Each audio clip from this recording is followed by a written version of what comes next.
네, 이렇게 윤석열 전 대통령 파면 이후 대선 후보로 나서기도 했던 한덕수 전 총리가 내란 특검 수사에 전면에 등장했습니다. 내란 특검 취재하는 여도현 기자와 좀 더 이야기 나눠보겠습니다.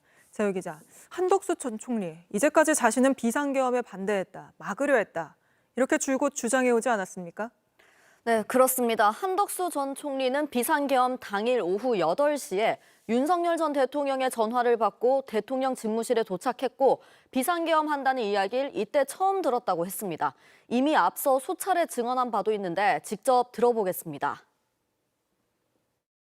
어떤 계획을 갖고 계신지 사전에 알지 못하였고 대통령이 다시 생각하시도록 최선을 다해 설득하였으며 군 동원에도 일체 관여한 사실이 없음을.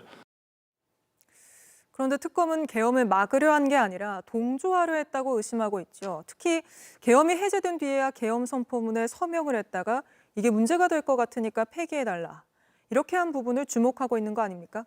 맞습니다. 뒤늦게 상황을 수습하기 위해서 사후에 만든 선포문에 한 전 총리가 부서, 즉 서명을 한 사실이 새롭게 주목받고 있습니다.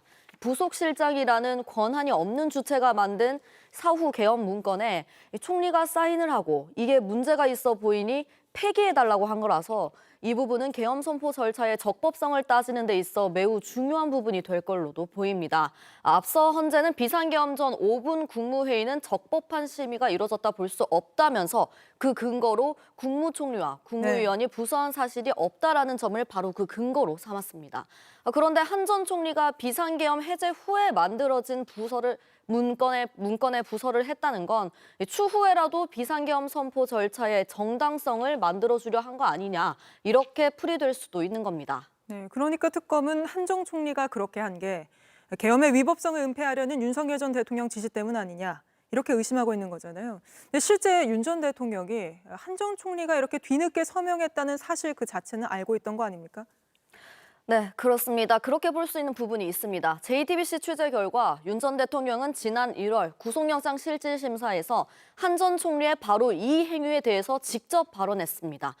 계엄 선포문 부서는 사전이 아닌 사후에 해도 되고 한덕수 전 총리가 서명했다라는 취지로 판사 앞에서 직접 말한 걸로 파악됐습니다. 네. 결국 비상계엄은 그 과정부터 적법했다라는 거고 근거 중에 하나로 그걸 또 내세운 겁니다. 한 전 총리는 비상계엄에는 반대했다라고는 하지만 지금 보면 역시 결론적으로 윤 전 대통령의 계엄 선포 적법성의 논리를 만들어준 게 되는 겁니다. 또 사실 그동안 국무위원들은 모두 계엄에 반대했지만 막을 수는 없었다, 이렇게 주장해 왔는데 특검은 그런 위원도 있고 안 그런 사람도 있다, 이렇게 보고 있는 거 아닙니까? 네, 앞서 보신 것처럼 특검이 지금 국무위원들을 다 같은 선상에서 보고 있는 게 아닙니다.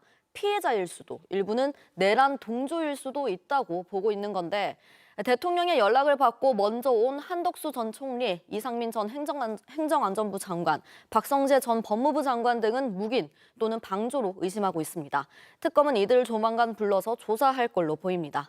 네, 알겠습니다. 오늘 여기까지 들어보겠습니다. 여도현 기자였습니다.